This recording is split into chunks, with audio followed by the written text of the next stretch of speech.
May 2013, Sarah Bandinsky faced trial for her role in a £1 billion mobile phone tax scam in the UK.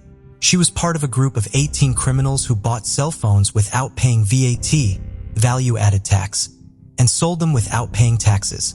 Sarah's task was to launder the money, which amounted to about £1 billion or roughly $1.3 billion US dollars. Just before her trial concluded, Sarah fled and remained on the run for nearly 10 years until she was captured recently. Throughout her time evading capture, she was the only woman on the UK's most wanted list. Paninsky had been born and raised in Falford, near York in the UK, but had closed family connections in Spain. She was also fluent in Spanish and had primary residence in Spain during her trial. So it didn't come as a shock in 2015 when authorities discovered her husband was bringing her supplies in Olivella, Spain. She was reported to have rarely left her hideout, and her husband or family members had been supporting her while she evaded authorities. In 2015, an extensive operation had been undertaken to recapture Paninsky, but something had tipped her off and she managed to escape. In 2017, the ringleader of the operation, Jeffrey Johnson, was arrested in Dubai and was extradited back to the UK to serve his 24 sentence for his crime. Eventually, Paninsky was the final person in the operation to still be on the run. The other people either turned themselves in or had been captured. After 2015, she cut off all ties with her family and went even deeper into hiding. It was estimated that in 2013 she may have had at least £2.4 million in cash, and she with her that she had been required to relinquish to the courts. When her father passed in 2020, there had been renewed hopes that she might resurface, but she did not. In February 2022, a resident in Santa Barbara, Spain, reported the sighting of a woman who matched Paninsky's description. A task force that specializes in recapturing wanted fugitives called the Civil Guard Central Operative Unit's Fugitive Task Force was called in to carry out the arrest. They found the woman living in an apartment and followed her for several weeks. Now 47, Paninsky, either out of necessity or the belief that she wasn't actively being searched for, Edward lacked some of her previous methods and seemed to be living a relatively normal life. Santa Barbara was a small village of around 4,000 people, and perhaps she felt safe to resume a normal life. They arrested her on March 1st while walking her 2 dogs, and she is being held in prison while she waits extradition back to the UK. Just on her original conviction alone, she faces 20 years in prison, though her time on the run has likely added more time to her sentence. The NCA International Deputy Director Tom Dowdle said about the arrest, "This should serve as a warning to others on our most wanted list. We will not rest until you are captured, no matter how long it takes." What do you think about it? Tell us your thoughts in comments below. Let's continue. Karen Vilak was sitting in her Stratford, New Jersey home on March 1st when she heard several loud knocks on her door. She opened it and was shocked to see a little girl on her doorstep. She recognized the 13-year-old, whose name has been withheld from the media due to her age, as her neighbor's child. The girl begged for help and handed her a shock collar meant for large dogs. Karen brought the girl into her home while her husband called 911. The girl had marks on her necks from the shock collar, and when asked what happened, revealed that she was made to wear the collar when she was bad by her parental guardian. She also revealed several other instances of abuse, such as being deprived of food and clothing, as well as being duct-taped in the basement for hours. A girl was taken to the hospital where she was immediately removed from custody of Kelly Minogue. The exact relationship has not been disclosed to protect the identity of the child. Kelly Minogue was arrested along with her 2 adult daughters, Rachel and Rebecca Minogue. Kelly's father also lived in the home, and when being questioned by police, confirmed allegations made by the child. The girl only weighed 63 pounds and said that the abuse started in 2018 when she was 9 years old. She told law enforcement she had been abused by all 3 women in the house and had even been forced to shoplift for the women. You can hear in the winter through the windows, always yelling and fighting. And while at the hospital, she had several marks on her neck consistent with wearing a shock collar for extended periods of time. The little girl is with the foster family now and has since returned to school. All 3 women have denied allegations of abuse. They are all being held in the Camden County Jail while they await trial. They face charges of aggravated assault, child abuse, and neglect. It was on March 2nd when friends of 57-year-old Cynthia Cole reported her missing. Normally active on social media, friends became concerned when her feet abruptly stopped. She lived alone, and what initially was a welfare check turned into a missing person investigation. She had been last seen attending an outdoor concert in Jensen Beach on February 24th. She had attended the event with a group of friends who saw her leave in her 2015 Jeep Cherokee early on in the evening. When officers arrived at her house, there were no signs of forced entry or anything amiss in the home. Her cell phone was found in the home with a dead battery. The only thing that seemed to be missing was her Jeep Cherokee, but it was later recovered abandoned on the highway. Cynthia had a doorbell camera, and when officers pulled the footage, they saw something unusual. Cynthia returned home a little bit after 8 p.m., and on the doorbell camera they saw a man leaving her residence half an hour after she got home, and the man took her car. On the cell phone, they found a contact that matched the physical description of the unknown man from the doorbell camera. 34-year-old Kyoki Hilo Demick. Demick had a criminal history. In fact, he was required to register as a sex offender. He had been convicted in 2004 for burglary and assault of a minor, and the victim was 12. For several years, Demick had worked for Cynthia on her property as a handyman. Text messages between the two showed conversations about the work he was to do, as well as Cash App transactions. When Demick had been brought in for questioning, investigators had caught him in several lies about the night Cynthia went missing. Initially, he told law enforcement he didn't know her, and then he said he did know her and that he only did odd jobs here and there. When asked if he'd gone to her house that night, he said no, and initially claimed to have not been at the house in days. He also was caught in several lies about his cell phone. Officers asked him to hand it over for the investigation. He said it was lost. Cynthia's car had been abandoned a mile from his home, and when asked about that, he first said he had no idea about the car. When shown surveillance footage clearly showing him at the house, he claimed he'd gone by to collect money owed. He first said he walked home after that, and then he later said Ms. Cole had asked him to drive her car. The interrogation had done its job, dismantling every lie that Demick attempted. Officers continued the investigation, and in the search of the backyard, they discovered something unusual about the cover of the property's septic tank. Further inspection prompted the discovery of Cynthia Cole's body. Demick was arrested on March 4th. Officers have hypothesized, based on the evidence, that he had gone into the home around 7 p.m. that night and waited until Cynthia came home. They estimated that she died within 30 minutes of coming home, and he had already prepared the septic tank as storage for her body. No specific motive for the crime has been released. It is also believed that she wasn't aware of Demick's criminal history or that he was a registered sex offender. Demick is being held on a $750,000 bond while he waits trial. It was 8:30 p.m. on March 10th in Manhattan when Barbara Gustern stepped out of her building. She was heading out to see one of her students perform. The 86-year-old grandmother was a beloved vocal coach to generations of Broadway stars and was still very active in the musical community. She was just about to hail a cab when a woman walked past her, shoved her to the ground, and swore at her. It had been a violent shove, and Ms. Gustern hit her head hard on the concrete. As well as a passing cyclist helped Ms. Gustern back into the building. She had a severe head wound that was bleeding profusely, but she maintained consciousness. Police in an ambulance arrived within minutes, and Ms. Gustern was able to give a brief description of her attacker, who she didn't know. She was taken to the hospital, but days later unfortunately died of her injuries from the fall. The death had been a shock to those who knew her. Many described her as a tough cookie, who still exercised daily and was seen often briskly walking around the neighborhood. The attacker was not found that evening, but officers were able to find surveillance footage and were able to get a clear picture of what she looked like. Officers later determined that the woman had stuck around, waiting nearby for nearly 20 minutes while she watched the older woman get taken away in an ambulance before heading to the subway. And a tip from the public brought investigators to Long Island and gave them a name, Lauren Pazienza, a 26-year-old woman who worked as a designer in Manhattan. 2 weeks after the attack, she was surrendered to law enforcement with her lawyer in tow. New details have emerged regarding the timeline of the days following the attack. which until the conviction are still allegations.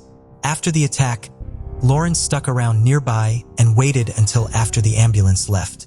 Then, according to surveillance, she got into a physical altercation with her fiancé. The two took the subway to their apartment where Lauren began the process of deleting her entire social media presence. In the days following the attack, Lauren left New York to stay with her parents in Long Island and left her cell phone with an aunt. When officers first arrived at her parents' house in Long Island, her father refused to let officers in without a search warrant and said his daughter was not there, and she surrendered the next day. Lauren Pazienza is charged with manslaughter and is being held on a $500,000 cash bail or a $1 million bond. Bail was set high because the judge deemed Lauren a flight risk. She has had no previous criminal history. She comes from a very privileged background. According to a former friend, Lauren's a poster child for white privilege. She has never faced any consequences in her life. She was enabled by her parents who got her out of everything, but she called them stupid and basic. She is continuing to maintain her innocence and has not revealed what prompted the senseless attack on a stranger. More to follow on this case. Pazienza still might be offered a plea bargain, but this could also go to trial. Before we proceed, I've got an exciting surprise for you. We've launched a brand new channel dedicated to intriguing content such as old historical mysteries, cold cases, and particularly chilling horror stories perfect for bedtime. Drop a comment letting us know if you're a fan of horror stories or not. You can find the link in the description below. Let's find out who will be the first to explore it. Alright, let's dive back into the video. Sasha Samsudine, age 27, worked as a social media manager at an Orlando real estate agency. Known for her vibrant energy, sociable nature, and intelligence, Sasha was more than just a pretty face, as her colleagues often noted. She was highly skilled at her job, promoting places like the Edge Apartments in Orlando. Her co-workers admired her dedication to her work and how she thrived in that environment. According to her friends, Sasha approached life with enthusiasm, balancing hard work with enjoyment of every day and every opportunity. Recently, she had moved into a lovely new home at Uptown Place Apartments on 911 North Orange Avenue, marking a new and exciting chapter in her life. It was the last day of the Orlando soccer season, and Sasha was out in purple to support her team. When they won, she and her friends headed out to celebrate with drinks and dancing at the Attic nightclub on 68 East Pine Street.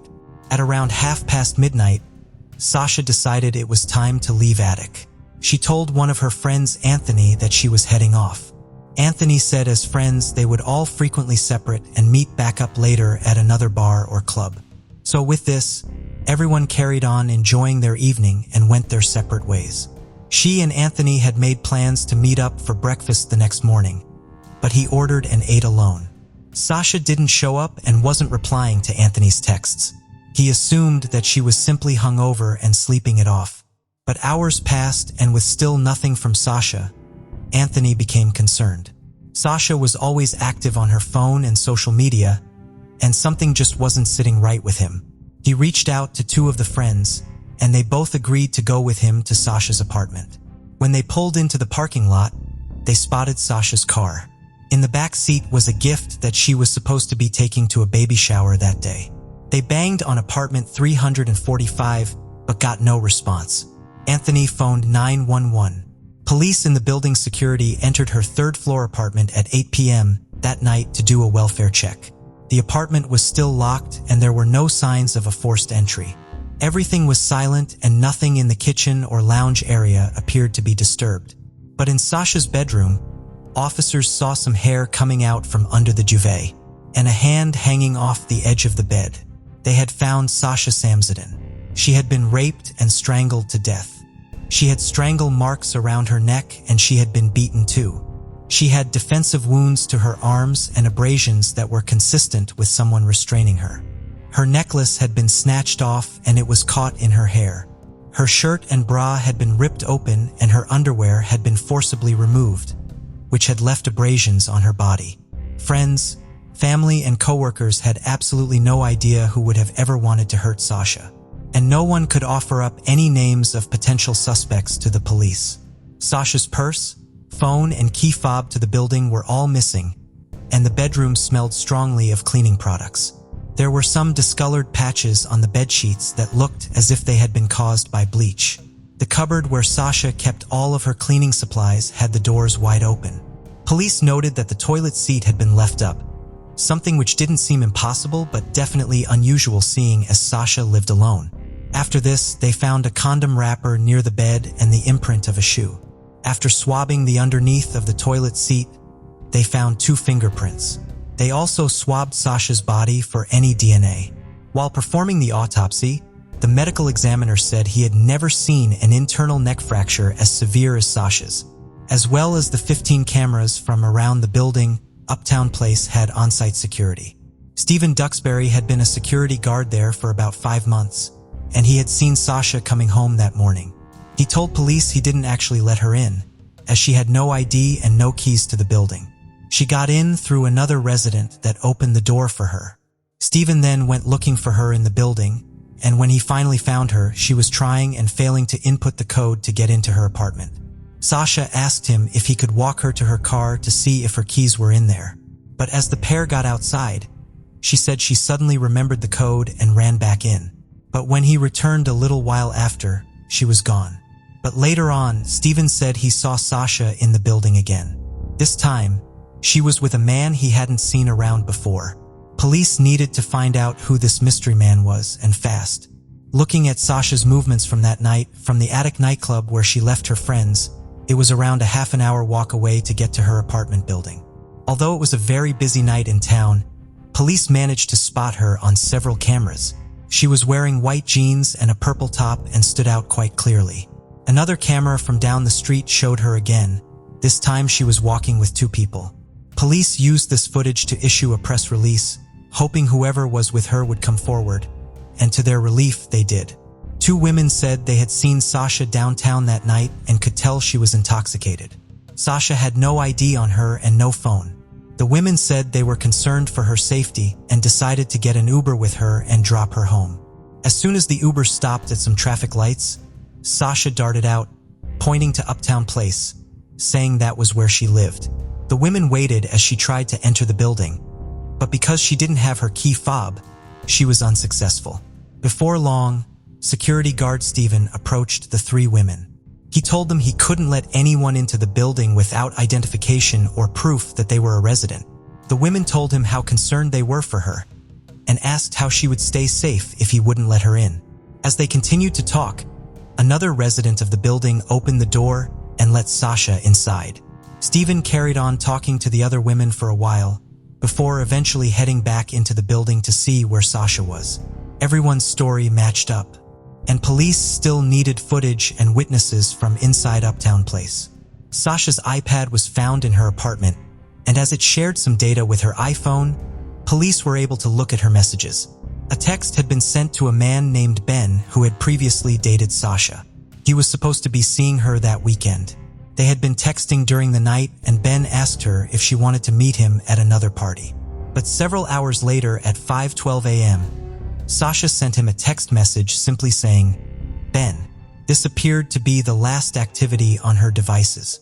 Ben willingly let the police take a DNA sample, and with that, plus a watertight alibi, he was quickly ruled out. Police also spoke to a man named Taylor, who was in a relationship with Sasha for 2 years. They had still spoken regularly, and Taylor said he always thought that one day they might get back together. He was working a shift at a bar that night, which everyone could attest to, and again through DNA, he was eliminated from the investigation. Just a few days after Sasha was found, she was laid to rest in a private ceremony, which blended Hindu, Islamic, and Christian practices. One of her co-workers recalled that he always knew she was popular and well-loved, but didn't quite realize the impact she had on so many people until he saw the turnout at her funeral. The CCTV footage from Uptown Place was always saved off-site, but it was now finally in the hands of the police, and they began going through it with a fine-tooth comb. One camera showed Sasha entering the building at around 1:46 a.m. She was followed inside by an unknown male who asked her if she was all right. She then headed up the stairs and disappeared from view for around 20 minutes. At 2:06 a.m., she was seen running up more stairs, followed by security guard Stephen. Just as he said, He walked with her to the first-floor parking lot at 2:25 a.m. to see if her keys were in her car. But as soon as Sasha said she remembered the code, the pair walked back inside. Police were still searching to find the unknown male seen with Sasha, but they couldn't see Sasha on any of the other tapes. They appealed to the media and public and asked anyone that had seen Sasha or anyone else around the building after 1:46 a.m. to come forward. But no one did. Investigators continued evaluating the footage to see if they'd missed anyone else coming in or out of Uptown Place in the early hours. And at 6:36 a.m. on one of the cameras, they did find something of interest. A familiar face was seen exiting the second floor of the building, holding 2 trash bags. It was security guard Stephen Duxbury. He walked into the second floor of the parking lot where his car was parked and returned to the building at 6:38 a.m. Stephen had told officers that his shift had ended at 6 a.m., but he didn't actually leave the building until 6:39 a.m. Initially, police wondered if taking out the trash was part of the security guard's job, but it was soon confirmed that it most definitely wasn't. On closer inspection, detectives recognized the trash bags. They had come from inside Sasha's apartment. Following this, police obtained a search warrant for Duxbury's home and asked him to come in for a polygraph test. During the polygraph, he was asked if he had ever set foot inside Sasha's apartment. He answered no, but the polygraph indicated deception. The interviewer then asked him if he knew how Sasha had died. Was she poisoned? He asked. No. Was she stabbed? No. Was she choked? No. But on this question, again, his heart rate shot up and showed signs of deception. Information about how Sasha had been killed had not yet been released to the public, and there was absolutely no way of Stephen knowing that she had been strangled. Although a polygraph test is inadmissible in a courtroom, this definitely gave officers a lot more to look into. In Stephen's home, detectives found a pair of shoes that matched the shoe print found inside Sasha's apartment. And 3 days later, police learned that the thumbprint under the toilet seat matched the right thumb of Stephen Duxbury. The DNA found on Sasha's chest also belonged to him. His phone record showed that a disturbing Google search had been made. He had looked up how to override a quick-set keypad lock, the same lock Sasha had on her apartment door. This internet search had happened at around 5 a.m. that morning, almost 3 hours after Sasha had last been seen on camera, and just a few minutes before Sasha had sent the message to her ex-boyfriend Ben, simply saying his name. Stephen also had a bite mark on his forearm and scratches to his body. It was hard to fathom that the man who had been so helpful with the police and whose job it was to secure the building and protect the residents had been the one to commit this horrific crime. Police believe that when he saw Sasha come home that morning, he saw it as nothing more than a twisted opportunity. They believed he broke into her apartment before sexually assaulting, attacking, and killing her. He then used her own cleaning products in an attempt to destroy any DNA before taking things of evidentiary value out of her apartment to his car, where he disposed of them later. His trial began in November 2017 with Judge Lisa T. Munyon presiding. It started with Stephen arguing that, as a security officer, he thought he had to cooperate with law enforcement during his questioning, otherwise he would lose his license, and his defense team wanted his initial interviews with the police kept out of the courtroom.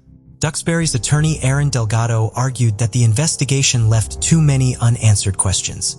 Among them was not testing Stephen's clothing for DNA. They also said that the shoe prints attributed to Stephen inside Sasha's apartment appeared to match a size 9 shoe found in his apartment when he said he wore a size 10.5. His legal team also argued that there was no surveillance footage that placed Duxbury in her apartment or showed him entering it. But the prosecution said that although the case was largely circumstantial, it didn't make it any less strong. DNA put him inside her apartment, even though video footage didn't. This, alongside the Google searches and the removing of the trash bags, was again enough to show they didn't need CCTV to prove Duxbury was in that apartment.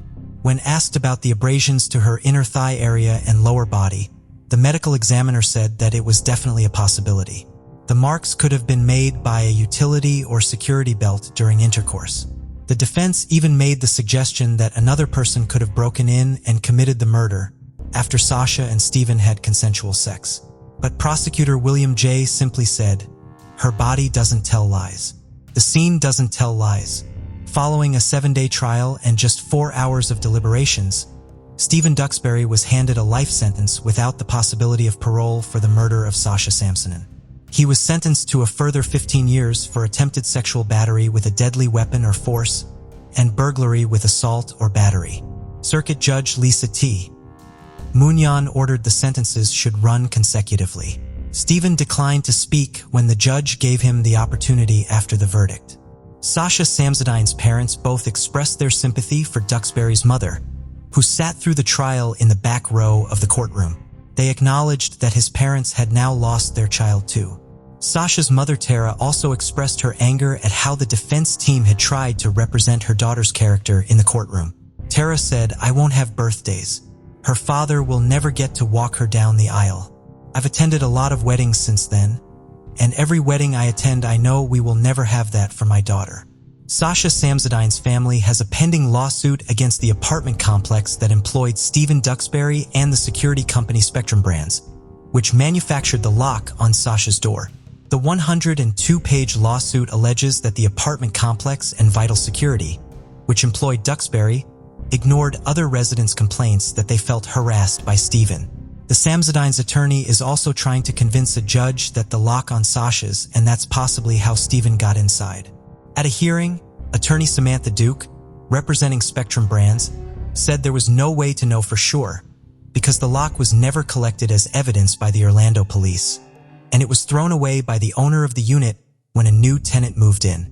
The Samsonen's attorney fired back, saying that Spectrum Brands knew its product was defective, citing an article that describes how someone could beat the lock in a matter of seconds with something as simple as a screwdriver.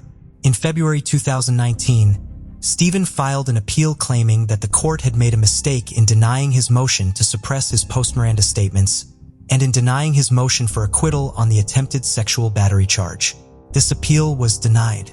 Ken and Tara Samsonen worked to honor their daughter's legacy by working with the Orange County Sheriff's Office to help other families deal with the grief that comes with being a victim, someone who undoubtedly had so much more to achieve in her life. One of her friends and coworkers said, "Sasha was such a beautiful soul who cared about so many people. She made such an impact. Her loved ones continue to celebrate her life, her amazing qualities, and strive to keep her vibrant energy alive." Before we continue, 90% of you haven't subscribed to our channel, so if you like this video, please subscribe. It motivates us to make more content for you. Okay, let's continue. On Friday, October 18th, 1974, on Springfield Road in Mitchum's Corner, Cambridge, a 20-year-old woman was getting ready for bed when the lights suddenly went out. She heard noises from downstairs, and as footsteps began to ascend the stairs, she realized with fear that someone had broken into her house. Before she knew it, a man was standing in her room. He said to her, "I came to rob, but I'll stay to rape." He then subjected her to a horrifying sexual attack. Before leaving, he also stole a small amount of money from the house. She survived her ordeal and told the officers that the attacker was short and young. One of the detectives working on the case was Detective Superintendent Bernard Hodson. He was the deputy of Cambridge CID, and he would eventually lead the investigation. According to him, the description given made things incredibly difficult for the investigators, as it could have been most of the men in Cambridge. An attack like this was immediately picked up by the Cambridge Evening News. Reporter Eddie Duller said this kind of crime just didn't happen in the city, especially something so violent. However, due to the lack of details, it only got a small paragraph on the inside pages. Hodson was sure that this was an opportunistic attack, meaning it was impossible to know when or where the rapist would strike next. It wouldn't be long before he would commit his next attack. A woman was at home on Abbey Road. After getting out of the bath and leaving the bathroom, the lights in her house suddenly went out. As she called out into the darkness, a man in a long wig ran up the stairs at her. Like the woman 2 weeks earlier, she was raped before the attacker fled the house, leaving his victim terrified and traumatized. Another similarity was that he would talk to the victims for several minutes and describe exactly what he was going to do. She gave the police the same description as the first victim. The attacker was short and young. Police soon connected the two attacks as it appeared there was a pattern emerging. He would strike at night after breaking in, where a young woman was home alone. Police began trying to find evidence that could forensically link the two attacks and confirm if they were carried out by the same person. The victim's clothes were sent for analysis. This was before the time of DNA profiling, so the scientific task before the team was enormous. But police carried out searches and door-to-door inquiries to try and gain any information. Despite the best efforts of investigators, nobody came forward. As the two attacks had occurred on a Friday night, the following Friday police set up roadblocks throughout Cambridge and stopped and interviewed any man that fit the description. The weekend came and went and the attacker hadn't struck, so the roadblocks were taken away. But the Monday after, he struck again, this time on Huntingdon Road. A young woman was at home in her small flat opposite Fitzwilliam College in an all-female house. She was originally from Australia and was packing her things to make the trip home, sometime between 7:30 and 8 p.m. After hearing a noise coming from the front door at 8:50, she went to investigate. She was confronted by a man in a long wig. He was wearing little other than a blanket. He attempted to attack her, but she fought back, kneeing him in his stomach and ripping the wig off his head. He quickly ran off into the night before she threw the wig after him and slammed the door shut. He returned not long after to retrieve the wig that she had thrown back at him, removing a vital piece of evidence from the scene.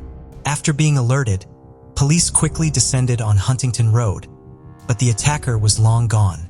Investigators now knew that the perpetrator was disguising himself with wigs, but what they couldn't work out was how he was able to evade capture so quickly. Homerton is a woman-only college at Cambridge University, situated in a beautiful old Victorian house. Students would come and go to practice their music, and many of the rooms were soundproof. Although the third attack had been thwarted, he was not going to give up that easily. Just 2 days later, he struck again. Prior to this, the attacker had struck where people lived in bedsits, but this changed on the night of Wednesday, the 13th of November. On this occasion, he would take his crime spree into the colleges of the university.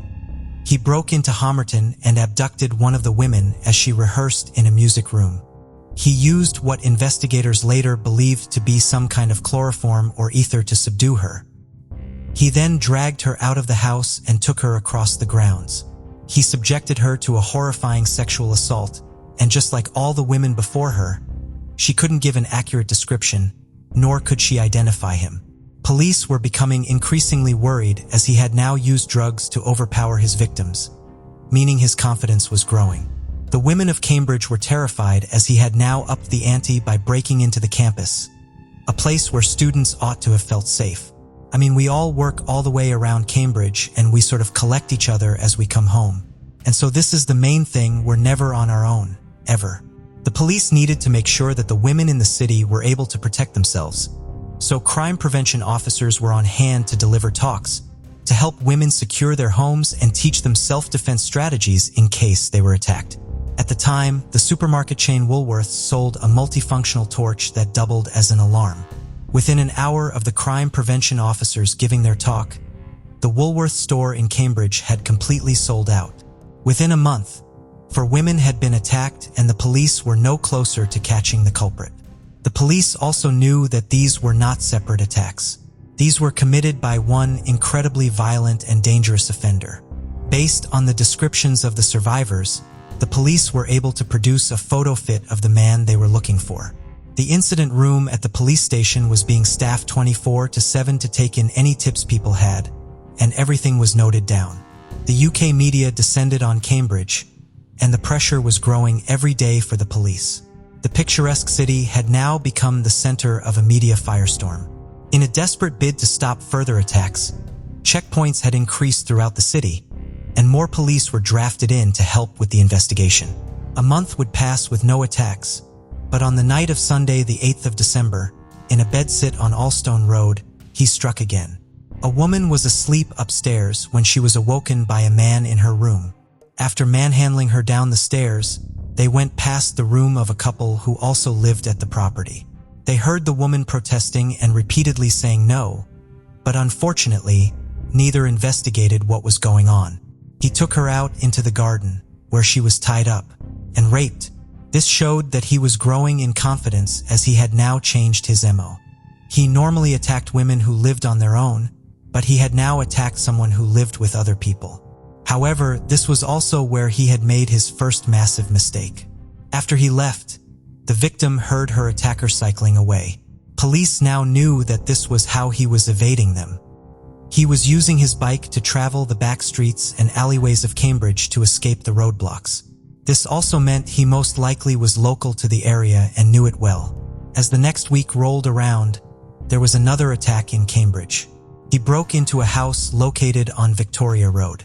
One of the residents who lived there said it was around 2:30 or 3 o'clock in the morning, and her boyfriend was staying with her. Another roommate who lived at the back of the house was woken up by a bright light being shown in her face. However, her boyfriend was also staying with her too, and when the attacker realized that she wasn't alone, he quickly turned and ran. She screamed and woke up the rest of the house, but he was long gone. They quickly called the police. Terrifyingly, just 15 minutes after the officers arrived on scene, they received another call of an attack. He had gone back to the same property where he had attacked the Australian girl. One of the girls who lived there had been at a party that evening and described having a dream where someone was talking and glasses were clinking. Horrifyingly, it wasn't a dream. She was actually hearing the Cambridge rapist smashing glass and attacking one of the residents. Before they knew it, the victim was running around the side of the house, pressing all the bells to the different rooms, trying to wake people up. She had serious cuts and was covered in blood. Bernard Hodson said this had been the most violent attack to date and showed just how depraved and dangerous this man was. Despite the horrific ordeal she had just been through, she was determined to provide the police with a description to try and bring this man to justice. She described him as having a beard, and while the police thought this was most likely a false beard, they created new e-fits showing what he looked like with it. They also produced a photo of what they believed he looked like without the beard. The police started to draw up a list of the known criminals in the area who had the ability to commit these awful crimes. And one name kept coming up: Peter Samuel Cook. He was an incredibly skilled burglar who had been on the police's radar for an awfully long time. Despite his long rap sheet, he had no history of committing sexual violence, leading the police to wonder whether or not they were questioning the right man at all. But what they kept coming back to was that he was one of only a few known criminals in Cambridge that could break in undetected and leave virtually no trace. He would frequently torment the police with unsolved burglaries that he had committed, and he was cold and arrogant when questioned. He argued that while he was the same height as the rapist, he didn't look anything like the photo fit that had been produced. He also said that he was happily married, and being 47 years old, he was at least 20 years older than the person they were probably looking for. They asked him if he would provide a routine saliva sample to compare with what was found at the crime scenes. But in 1974, it wasn't compulsory for suspects to do this. Peter Cook declined to provide one. The police had no choice but to let him go. Investigators continued to apply pressure to their suspects, and it appeared to work as the attacks suddenly stopped. As the investigation continued, the attacker began playing a game of cat and mouse with the police, whilst also letting the women of Cambridge know he was still there. He would use lipstick to write on the window of the intended victim saying, "Sleep tight, the rapist." For months would pass, and with no more attacks, the police thought that maybe he had gone elsewhere and that the women of Cambridge could begin to relax. This hope, however, was soon shattered on the evening of Sunday, April 13th, 1975. The unthinkable happened. A woman was at home on Marshall Road when the light in her bedroom suddenly went on. She then felt a knife being pressed against her throat by a man in a leather mask with the eyes cut out and a zip across the lips. As in previous attacks, he spent several minutes talking to the victim, describing what he was going to do to her. After brutally raping her, he left her tied up and gagged while he fled the property. She stayed there quietly for the next 4 hours, before she was able to raise the alarm. The seventh attack and the use of a horrifying leather mask had left everyone in shock. The students of Cambridge took matters into their own hands, and a student protection group was formed. Female students could contact the group, and male students would be sent over to sleep at the property and protect the female residents. The response by female students was immediate and many requested assistance from the Student Protection Group. After examining the samples in the lab, they discovered that semen was present on some of them. Peter Lamb served as a forensic scientist as part of the investigation and found that the perpetrator was a group of secreta. Secretas are those whose blood group substances are also found in their body fluids. They also found something even more interesting. After examining the sample microscopically, they found that the attacker was infertile, either due to a vasectomy or another medical reason. Following discussions with the pathology departments, they estimated that roughly 1 in 10,000 would be infertile in this way. Knowing that the blood type could be found in a saliva sample would lead the police to make an unprecedented decision. They agreed to test every single man to attack a woman, but she was able to escape and alert the police. He wouldn't go quiet for very long, however, as the next day he attacked another woman on Pied Terrace, this time in broad daylight. She had been away for the weekend and her flatmates were away too. After going into her flat, she was confronted by the elusive attacker. Keen to add to his notoriety, he had written "rapist" on the forehead of his leather mask. While he was committing this crime, his victim from the attempted attack the night before had gone to the police station. While his confidence was growing, little did he know that the net was closing in around him and he couldn't run forever. They brought their strongest suspect back in for questioning, Peter Samuel Cook. He was his usual arrogant self and provided police with an alibi. He was in the boatyard talking to the managing director shortly before the attack took place, and was then believed to be in the boatyard as the ambulance went by, taking the victim to hospital from her home. In June 1975, the police were still going out each night for surveillance. The team were briefed by Charles Narn on Saturday, June 7th, and 90 officers were deployed across the city. One of these officers was stationed with another constable on Selwyn Road, behind one of the hedges. They had to stay there and stop anyone who was walking down the street. A short walk away on Allstone Croft, the rapist was breaking into the nurse's residence in the early morning hours of Sunday the 8th. One of the occupiers was in her bedroom when she heard knocking at her door and someone jiggling the door handle. She opened the door but left it on the chain. The rapist tried to force his way through and armed with a knife, he cut her arm all the way from the wrist to the elbow. She screamed so loudly that it was heard by the fishermen on the bank, who alerted the police, who were told that one of the residents had been attacked and stabbed. All observation teams were put on standby and were ordered to stop everyone they came across. Little did the constables on Selwyn Road know, the Cambridge rapist was heading straight for them. What appeared to be a woman in a blonde wig quickly cycled past them, and further up the road, an undercover officer saw the woman coming towards him. He called out for her to stop, but she didn't. The detective put his foot out, and as the rider came off the bike, so too did the long blonde wig. The officer shouted up to one of the residents who had come to the window after hearing the commotion, telling her he was with the police and she needed to call the station immediately, saying, "I think I've got him, I know I've got him, it's him." The arresting officer was Detective Constable Terry Edwards, who told a reporter exactly what happened. The man was the one they had long suspected, Peter Samuel Cook. Cementing the case against him, a bag he was carrying contained even more damning evidence. The leather mask he had used during his latest attacks, a knife, and the instrument he had used to fuse the lights and plunge the house as he broke into darkness. Cook knew that the game was up and he eventually confessed. In an outhouse near his caravan, the police found the life that this supposedly happily married man had been so desperate to keep hidden. They found numerous disguises, items he had stolen from different properties, wigs, clothing, underwear that he had stolen from clotheslines. They also found ether, which he had used to overpower some of his victims. But who exactly was Peter Samuel Cook? He was born on the 17th of August, 1928 in Cambridge to respectable parents. However, his run-ins with the law started from a very young age. In his youth, he soon found himself being sent to approved schools. Approved schools were residential schools for young offenders. They were usually sent to a residential school for breaking the law and could also be sent if their parents were unable to control them. In spite of the school's supposed security, Cook would often find a way to escape and run away.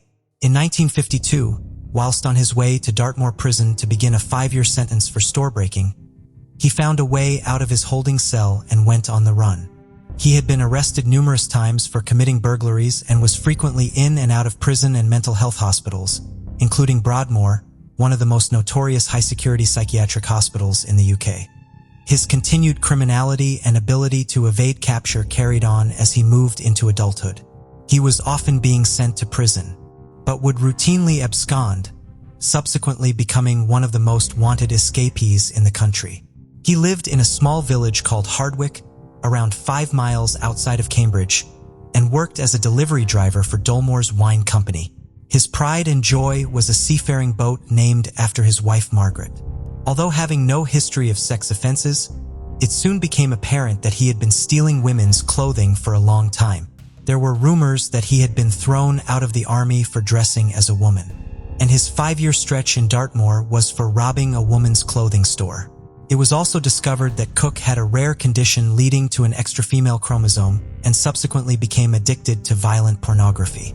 It is believed that his time in Broadmoor had been the catalyst that had changed him from a serial burglar to a dangerous sex offender.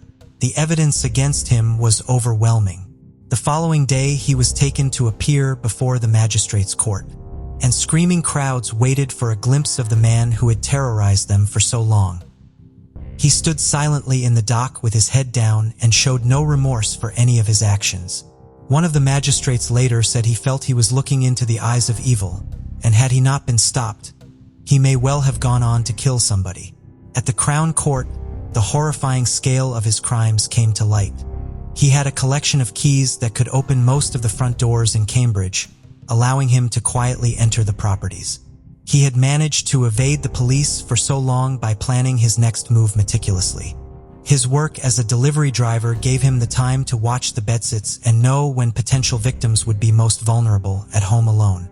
On October 3, 1975, Peter Samuel Cook pleaded guilty to 6 counts of rape. He was handed 2 life sentences for his appalling crimes. The hard work and dedication of the Cambridge police over the 8-month-long campaign of terror had finally paid off. The case captured the public's attention like few others had, and soon became a part of pop culture. Malcolm McLaren was a provocative designer and visual artist, and also known as the manager of the Sex Pistols and the Goo Dolls. He designed a t-shirt featuring the leather mask that Cook had used during his attacks. He and punk fashion designer Vivienne Westwood sold the shirts in the Sex Boutique shop on the King's Road in Chelsea. Cook spent the first 20 years of his sentence at Leicester High Security Prison. In 1995, he made an application for parole, and there were talks of plans to move him to an open prison. The Member of Parliament for Cambridge and Campbell opposed the moves, arguing he shouldn't be released or have the security surrounding him lowered. Following this, the Home Office Minister Michael Forsyth said that Cook would never be released unless experts could be satisfied that he no longer posed a threat to the public. A year later, he was moved to a low-security prison in Doncaster. On Saturday, the 10th of January 2004, Peter Samuel Cook died in his prison cell of natural causes. He was 75 years old. The horrifying crimes he committed had left a whole community in fear and a trail of destruction and devastation. He never revealed what caused him to commit his dreadful offenses, and those awful secrets died with him. Elizabeth Omataro Santos, aged 37, lived in Wasilla, Alaska, near Anchorage. Originally from Miami, she first visited Alaska a few years earlier and was captivated by its natural beauty. It was a big change from Florida, but she embraced it. Elizabeth initially worked at a club in Anchorage and commuted between there and Miami before deciding to make Alaska her permanent home. Described as loving and caring with a heart of gold, she had a large circle of friends and enjoyed an active social life. Another reason she chose to settle in Alaska was her boyfriend, Dustin. They had started dating around 2011. Elizabeth returned to Miami as much as she could, and the last time she went to Florida was in March 2020, around the time of her brother's birthday. She had come down with her friend Lizette and another friend. All 3 worked together in Anchorage. Her family reported that during that trip, everything seemed normal. Elizabeth was happy, healthy, and her usual self.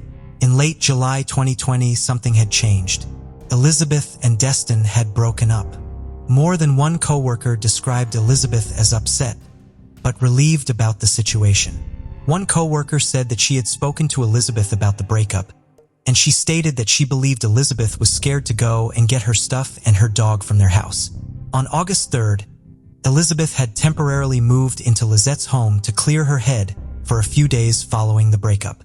Based on statements from friends and family, all seemed normal and they were shocked and in disbelief over the events that took place only 5 days later on August 8, 2020. A 911 call came into dispatchers in Anchorage at around 6 a.m. 2 officers arrived on scene at 6 to 10 a.m. They believed they were attending a call for a person in distress. Based on the 911 call, they were under the presumption that the person was having a mental health crisis. They were let into the home by the homeowner, Lizette, and they found Elizabeth upstairs. They described the house as messy and in a state of disarray with knocked-over plants and things scattered everywhere. Elizabeth couldn't speak properly, her speech was slurred, and she didn't appear to be coherent. Officers noted that she only was wearing a thin robe, which was open and revealed what they described to be scratches on her stomach and thighs. Officers asked her what had happened, but she couldn't respond. Lizette also had a few superficial injuries, which consisted of scratches and bruises on her face. An ambulance was called to assist officers, which arrived at 6:46 a.m., half an hour after the officers arrived. Officers handcuffed Elizabeth in the home and walked her down the stairs and placed her in the awaiting ambulance. You can hear the clicking of the handcuffs in this audio clip from audio-only body cam. From the ambulance report, we see that when they were dispatched, they were a code yellow, which according to what I found online means a non-emergency. The ambulance report mentions Elizabeth's last words were the name of the hospital she wanted to go to for permanently losing consciousness. At 7:20, Elizabeth went into cardiac arrest in the ambulance. The paramedics began transport to the hospital at 7:23 a.m. The ambulance report also says they used a stair chair to get her into the ambulance and they used a stretcher to remove her. While they were en route to the hospital, they switched their code to code red, which means full lights and sirens, and headed to the Providence Medical Center. When the ambulance arrived at the hospital 13 minutes later, doctors hadn't been expecting Elizabeth to have such extensive injuries. They counted 11 stab wounds to her abdomen and thighs. Several attempts to stabilize Elizabeth failed during surgery, and she died from excessive internal bleeding at 11:15 a.m. The officers on the scene had claimed that they did not notice the extent of Elizabeth's injuries, although her robe was wide open and the injuries were clearly visible. Months later, superior officers at the APD overseeing the homicide division would claim that the robe Elizabeth was wearing was drenched in sweat, but in this image it looks unmistakably like blood. Moreover, the saturation of blood on the robe is even mentioned in the police report. After Elizabeth was taken into the ambulance, Officers Tae-yoon and Valerie Estrella, the officers that had first arrived at the scene, left Lizette and her 21-year-old son Desmond alone in the home, in an active crime scene. In the police report, it is noted that Lizette was cleaning blood from the house and during her later interview was asked why she did that, and she said that she didn't want the blood to leave stains. The officers on scene didn't stop her from doing so and she essentially tampered with evidence. Lizette also had access to Elizabeth's iPhone, which she was able to unlock and used it to call Elizabeth's sister in Miami after the officers had left. Officers Ewan and Estrella returned to Lizette's home a little after 8 a.m., and in the police report they say that at that point they arrested both Lizette and Desmond and transported them to the Anchorage Police Department HQ. Desmond is seen not handcuffed and is smiling and waving at people in the cop car. Audio was taken, but there is no way of knowing exactly what objects had been moved around between the time when officers first arrived to when they came back to process the scene. Nor if Lizette and Desmond had changed clothing, since Alaska does not require body cameras on their police officers. Officers also couldn't remember if they saw them change their clothes or if things had moved around from the first time they arrived on the scene to when they came back to process the scene at 8 o'clock. The police report mentions that the clothing that Lizette had worn to the police department was collected for future forensic analysis. DNA swabs and fingerprints were collected from both Lizette and Desmond at that point, but none of this forensic information was ever analyzed, and to date the APD refuses to do so. The following is Lizette's statement to officers about what happened that night. Lizette's story contradicts several times, and in my opinion, the officer is using a technique called leading, where he sort of helps the interviewee with leading questions in order to get the narrative to a point. While Lizette has been questioned, officers process the home. They found several knives scattered throughout the house. In the photographs, they all appear to be clean and without any sign of blood. Elizabeth's autopsy and toxicology came back, confirmed that she died from her injuries, but one thing didn't make sense. There had been nothing in Elizabeth's systems, no illegal substances, but there was a medication that the family has confirmed was not used while she was in surgery.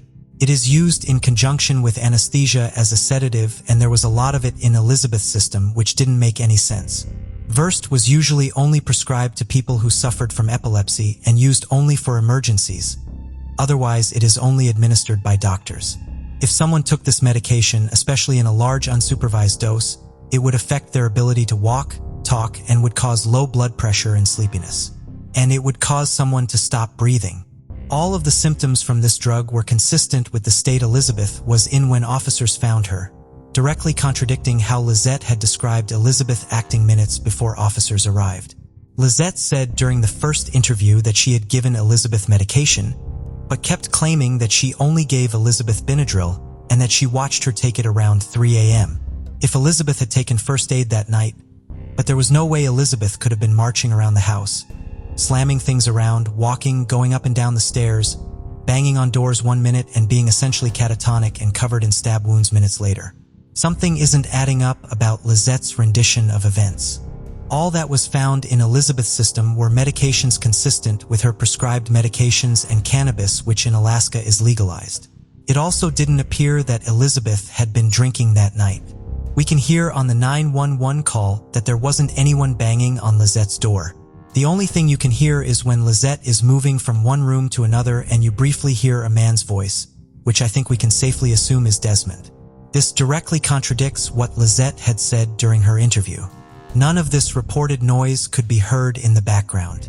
Also, something that should be noted is that Lizette's next-door neighbors were interviewed during the neighborhood canvass. Lizette's home is a duplex that shares walls with the adjoining duplex. For people were home in the other duplex, and none of them reported hearing any of these loud bangings or screaming or otherwise notable noise that caused them concern. Interestingly, during the police canvass, a neighbor mentioned witnessing a disturbance at Lizette's house 2 nights earlier in which a woman matching Lizette's description chased out a man with a truck from the residence. That man was never identified. Officers released Lizette and Desmond, who were allowed to return home later that same day. The crime scene had been processed, but nothing had been tested for DNA or fingerprints. They never determined which weapon, if any of the ones that they had recovered, had been the knife that had injured Elizabeth. Elizabeth's cause of death was noted on her death certificate as undetermined. Lizette had described Elizabeth as acting erratic and out of character. Officers interviewed Elizabeth's co-workers and friends, and nearly all of them said the exact thing.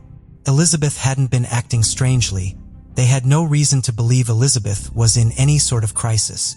Many of them specifically said that Elizabeth was well known for being calm, collected, and poised at all times, and had never been known to be manic. Multiple people also stated that they had been told by Lizette that Elizabeth had slit her own throat, which was completely inaccurate. Elizabeth took antidepressants, which nearly all of her friends knew about. This didn't appear to be something that Elizabeth hid, and she'd been very open about her struggles with anxiety. Her friends also stated that they felt it was well managed. Law enforcement obtained cell phone records for Elizabeth's phone, and it showed several text messages and calls throughout the night. At 2 a.m., Elizabeth was texting a friend, and in the text, she said that she was out walking her dog. Elizabeth was listening to music and ordering items off Amazon in the hours before her stabbing. Between 2 a.m. and 3 a.m., cell phone records show that Elizabeth was placing several calls to several friends, but unfortunately none answered. Records show she briefly spoke to Dustin, but hadn't gotten through to anyone else that she was calling. Dustin claimed that when he spoke to Elizabeth that night, she wasn't making sense. After 3 a.m., the phone activity stops. There had been one particular interview that stood out to me. Dustin's sister reached out to the lead detective on the case at around 9:30 p.m., the day after Elizabeth had died. She had just learned about Elizabeth's passing, and dispatch described her as frantically trying to reach the detective. In the case record, she was described as being very upset when speaking to the detective, unprompted, and I'm not sure why she needed to call and say this. But she told the detective that her brother had epilepsy and was very forgetful, which, and this is, in my opinion, is kind of an odd thing to urgently tell a police officer at 9:30 at night. She asked about the investigation and wanted to know what happened to Elizabeth. The officer told her that he couldn't tell her anything because it was an active investigation, and that was the only time she spoke to law enforcement, according to the police files. Remember what I said versus said was prescribed for. This was never an avenue of investigation that law enforcement took. It is something that stood out to me. By October 2020, the case was suspended. That is how it has been since. And like I said earlier, there was no DNA testing, no fingerprint analysis. They never determined how Elizabeth had come to have 11 stab wounds, nor did they determine what knife caused the wounds. In every single interview conducted by law enforcement, one thing was consistent. They always asked if anyone knew if Elizabeth did drugs. Everyone they spoke to said no. When toxicology came back confirming what people had said, they never went any further to explain the state that Elizabeth had been found in. You can hear on the audio when they arrested her almost the disdain they had in their voices. They weren't treating her like a victim. They were treating her like someone who didn't deserve prompt medical care and an annoyance. Other questions I have is, why had the ambulance sat outside the home for so long? 37 minutes. And didn't prepare the attending doctors what to expect when Elizabeth finally made it to the hospital. Law enforcement has not been forthcoming with the Santos family. Her siblings have been fighting tirelessly to get help. They have gone every avenue they can, and they have had doors slammed in their faces every single time. Based on the extent of Elizabeth's injuries, it was long assumed that the knives on the scene would be covered in blood. Notice how Detective Bell never corrects the brother when he asks about the bloody knives. At no point does Bell correct him and say there were no bloody knives found on the scene. It was as if either Bell had never looked at the photos himself or had assumed the family would never see the photos. He even loosely refers to this case as a homicide. At one point, he says that he is working on 3 other homicide cases.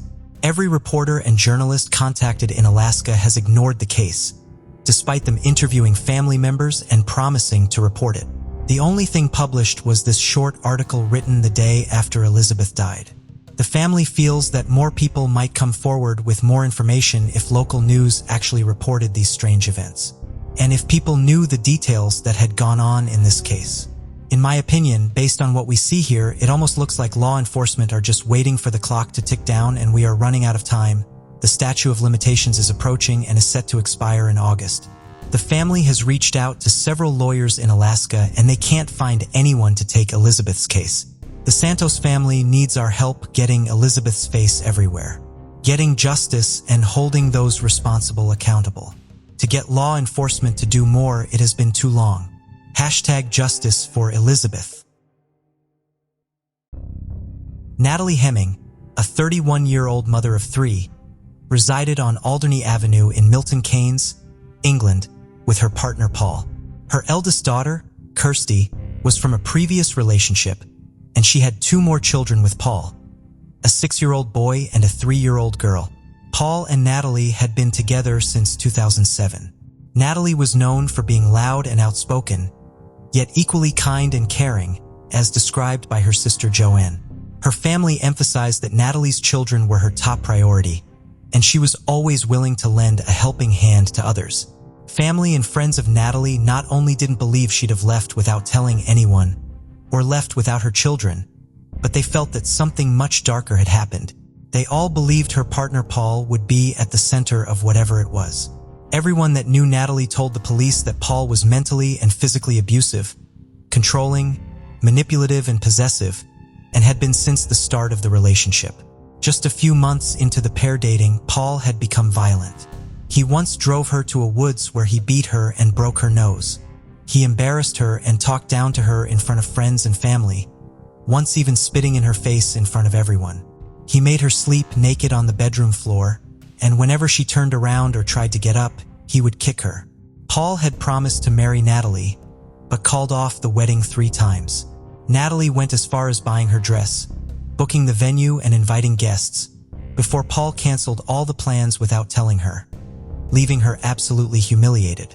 Amidst all the cancellations, Natalie changed her surname and took Paul's by way of a compromise. But after years of abuse, Natalie had geared up the strength to leave Paul twice, once in 2010, and then again 3 years later. Her sister Joanne said she had it all planned. She was going to move into her own place with the children and was excited about starting a new life.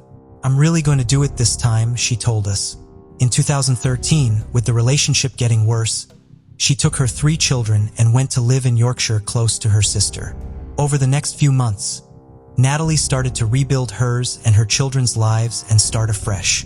But she moved back in with Paul 4 months later, and her family were devastated. And in 2016, 3 years later, Natalie Hemming was now missing. What followed was one of the biggest searches in the history of the Thames Valley Police. One of Natalie's close friends said that Natalie had texted her in the weeks before she had disappeared. She told her that she had ended it with Paul for good, and she had met someone at work called Simon who totally doted on her. Natalie's friend told her to be careful, but Natalie assured everyone that the relationship with Paul was finally over. They had both agreed to end it amicably, and she was finally moving on. Paul had even started looking for flats to move into, and she was looking at other places to live with the children. Sunday afternoon, April 30th, Natalie drove to her mom's house and dropped off the children before getting picked up by Simon for their very first date. Later that evening, Natalie and Paul's baby girl wasn't settling down, so Margaret rang Paul to come and pick her up. When he arrived, he noticed that Natalie's car was still parked on the street, but Natalie wasn't in the house. He asked where she was. Natalie hadn't said where she was going, so Margaret assumed that she had been picked up with friends to go for a drink. Natalie and Simon were seen out on their first date before leaving the following day on May 1st. They seemed happy and content, and the pair sent messages to each other later that day. Natalie went back to her mother's house to collect her children and her car, and they all headed back to Alderney Avenue. Simon messaged her on WhatsApp just before 5 p.m. The message was delivered and read, but Natalie didn't respond. Later on, he sent 2 further messages, checking to see if she was okay. These messages were delivered, but never opened. Margaret began ringing Natalie too, but got no answer. Margaret decided to go to the house that she shared with Paul. Paul told her she'd gone to spend time with some friends, but her car was still in the driveway, and Margaret instantly felt that something was wrong. After this conversation with Paul, she rang 999 and reported her daughter missing. Following this, the police went straight to Natalie and Paul's home just after midnight. One of the officers asked to have a look at Paul's phone, but he said he needed to keep it with him in case Natalie called. They then asked to do a routine search of the house, which Paul also pushed back on. Paul said that Natalie had been away the previous day, and upon her return to the house, she said she needed some time alone. She gave no indication as to where she was going, but she left the family home, and that was the last time he had seen her. The morning after she was reported missing, following an evasive interview with Paul, the police placed him under arrest. As he was leaving the house, he turned to officers and said, "Have you found Natalie then?" Paul was interviewed, as was his and Natalie's son. Their 6-year-old son said he had heard a noise in the night that was so loud it sounded like thunder and smashing glass. He snuck downstairs and peered through a gap in the door, where he saw his mom lying down, covered in a blanket, and his dad was cleaning something up. Not wanting to get into trouble for being out of bed, he hurried upstairs and went back to sleep. He then innocently made a passing comment to the child protection officers that alarmed them even more. He said the red rug in the living room had wet patches on it and his dad had taken it to work to clean it, but the rug hadn't returned. He drew a diagram for the police of the living room and pointed out where he'd seen everything. Following this, Paul's car was seized and the police made more appeals. During another interview with Paul, he made a shocking claim. He said that he had been home all day on Sunday when Natalie had returned that evening. She was acting oddly and wasn't her usual self. She then confessed to Paul that she had met up with someone from work and gone back to his house. She then said she had been raped by this man and needed space to process everything. Paul said he then went to bed at around 9 p.m. and when he got up the next morning, Natalie was gone. But police knew from looking at the messages between Simon and Natalie, this just didn't match up with what Paul had claimed. Despite Paul saying he hadn't left the house all day that Sunday, his car was picked up at around 10 p.m. that night, driving miles away from their house. A forensic search of the house found blood on some of the furniture in the living room and in the boot of his car. Paul had said that the blood was probably from himself or Natalie, accidentally cutting themselves on something. Mobile data analysis confirmed that Natalie's phone showed no activity from the 2nd of May onwards, and her digital footprint was totally non-existent. With all the information the team had now gathered, police knew that Natalie was no longer alive, and the investigation was escalated from a missing persons case to a murder inquiry. Looking at the timeline of events, they knew that Paul had killed Natalie on Sunday evening, May 1st. They believed that she had returned that day and told Paul she was now seeing Simon. Following this, in a jealous rage, Paul had beaten her to death in the living room, which was partially heard and seen by their son, before he wrapped her body up and drove out to hide her late that night. Paul returned to the family home where the children were still sleeping. When the kids got up the next morning, Paul told them their mother had left the house in the night. He then took the children to Whipsnade Zoo for a bank holiday day out. At 9 p.m. on May 6th, he was charged with the murder of Natalie Hemming. But police still needed to find Natalie's body, and Paul was giving nothing away, refusing to tell anyone where she was. Everyone believed that this was the last bit of control he was trying to cling on to. In woods near Milton Keynes, police search for a missing mum of 3. Natalie Hemming was last seen on Sunday, the 1st of May. Her partner Paul Hemming, who's 42, is charged with her murder. Police have widened the search to Bedfordshire and Oxfordshire with nearly 50 detectives working on the case. 3 weeks after she had been reported missing, human remains were found 30 miles away in a wooded area called Chandler's Cross by a man who had been out mowing a meadow. It was later confirmed that these were the remains of Natalie Hemming. The pathologist said it was impossible to say what exactly had caused her death because of the state of decomposition, but she did have a skull fracture and a fracture to her left arm. At the start of what would be a 9-day trial, Paul pleaded not guilty to murder and instead tried to make a plea of manslaughter. He said that they had grappled with one another during an argument about her new relationship, and he'd hurled a heavy ornament at her. He said he didn't aim it at her head, but it struck her there accidentally, causing her to fall onto the rug and stop breathing.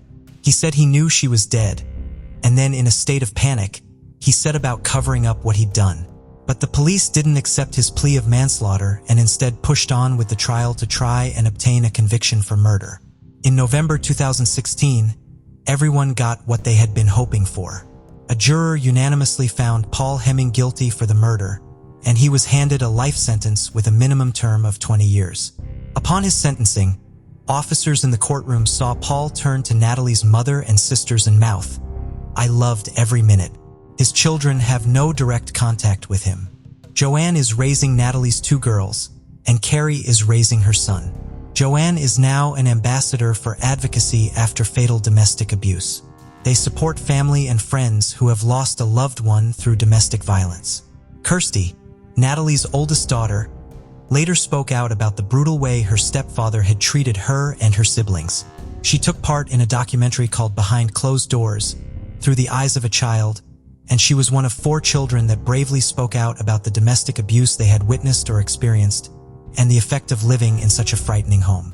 She is also the patron of a charity called Operation Encompass, which helps protect children from the effects of domestic violence. Kirsty has said she is a much more confident and strong person now, and wants to continue to raise awareness and carry on being her mother's voice. 8-year-old Jamie Aaron Lavis was the second of 5 siblings. Described as cheeky, mischievous, and adventurous, he was smaller than average for his age, standing just 4 feet tall. His mother, Karen, often had to dress him in clothes meant for younger children, typically 5 to 6-year-olds. Jamie and his siblings enjoyed playing together outdoors in their neighborhood, a common pastime for local children. Despite his adventurous spirit, Jamie had a fear of the dark and always made sure to return home early for dinner. On the bank holiday weekend of May 5th at 5 p.m., the Lavis family gathered for their evening meal, but Jamie had not returned home from playing outside earlier that day. His parents thought he had just lost track of time, or maybe he had gone to a friend's house. But as 8 p.m. came and went and he still wasn't home, his family headed out onto the streets to look for him. They searched for hours, but had no luck, and eventually late that evening they phoned the police. What followed was the biggest investigation in Manchester since the infamous Moors murders. Appeals were being broadcast and everyone was out searching for Jamie. His family were begging for his safe return and many tips and alleged sightings started to come in. Several people said they had seen Jamie catching the 219 bus at around 10:30 a.m. the morning he was last seen. Apparently, he had planned on going to buy his mom a birthday present. Following the sightings of him on the bus, Jamie's sister was approached by a man who said he'd seen someone he thought could be Jamie. The man said he wouldn't happen to be wearing a dark blue Reebok tracksuit, would he? His sister Jane confirmed that he had been. 28-year-old Darren Vickers was a local bus driver who lived just 3 streets away from the Lavis family. He told the family and later the police the boy he now knew to be Jamie had spent virtually all day on his 219 bus. He said Jamie had bought a day-saver ticket and spent several hours riding around and looking out of the window before Darren dropped him off near his home. Over the coming days and weeks, with still no sign of the missing Jamie, bus driver Darren was becoming extremely close to the Lavis family. Everyone was frantic and desperate for answers, and it seemed that Darren Vickers was more than willing and able to help them. He started acting almost as the unofficial spokesperson for the family, conducting press conferences and speaking on their behalf when they couldn't face the media. One officer described him as being like the kingpin of the family. They saw him as a pillar of strength, and he was fighting alongside them to help find Jamie and bring him home. Darren offered to take part in a reconstruction of Jamie's last known movements in the bus station, along with Jamie's brother and his father. But his fixation with the family and the case was starting to be seen as odd and strange. The more he started to insert himself into the family's world, the more the police were questioning why. Even the community was starting to wonder why this random man was so deeply invested.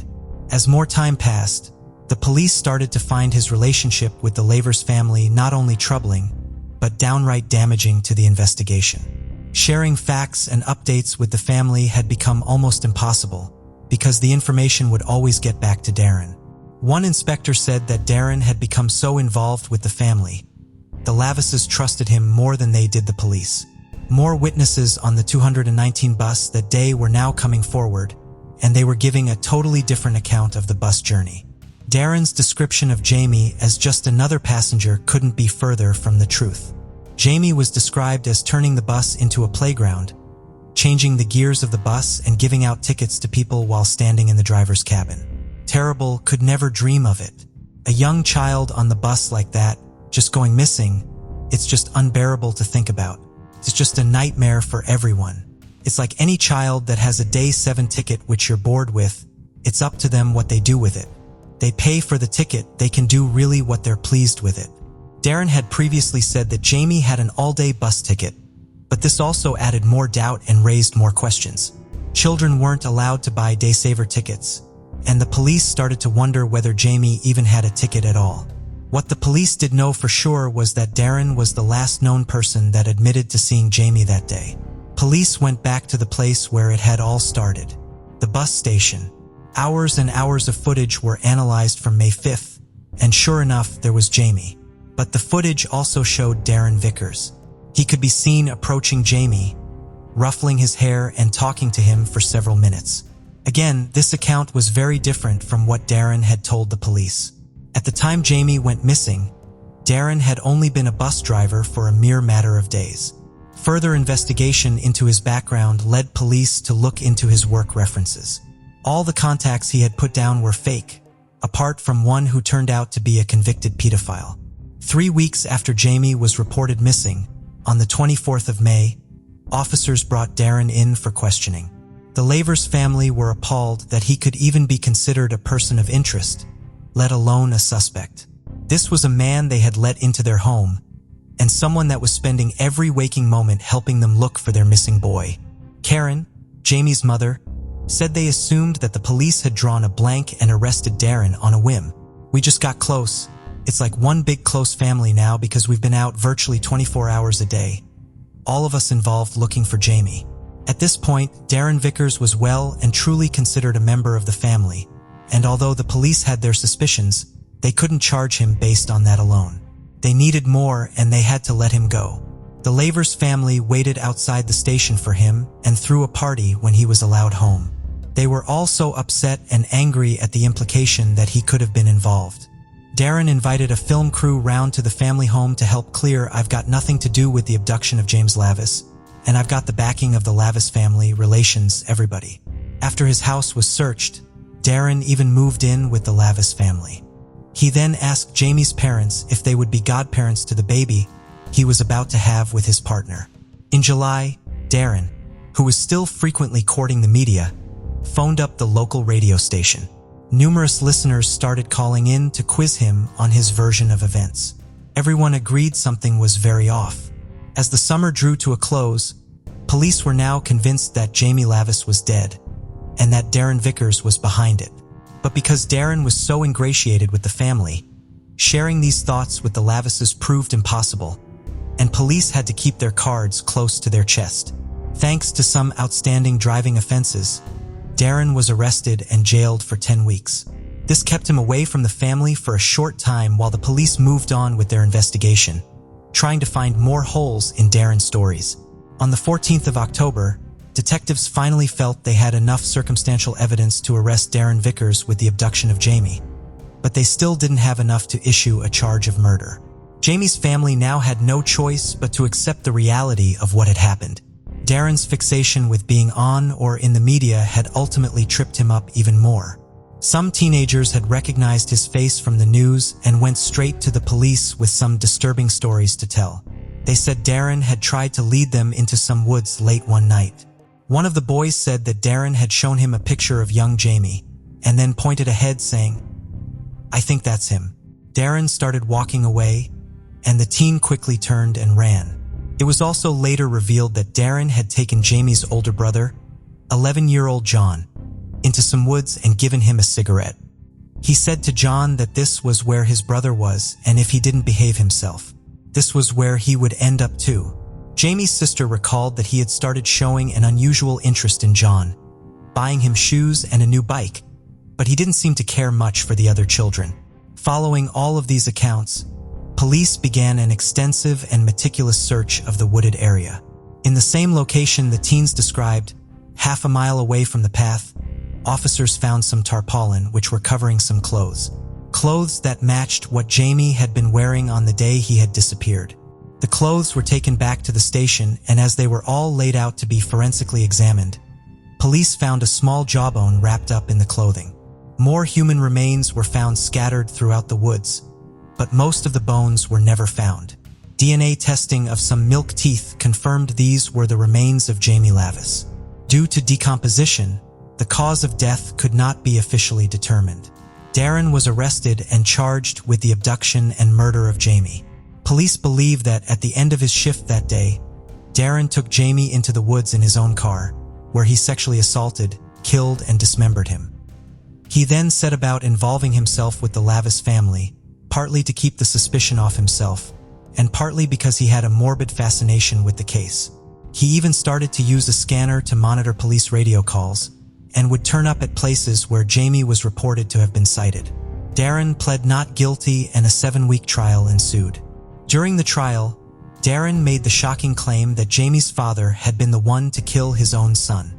He alleged that he and Karen had been having an affair and she was carrying his child.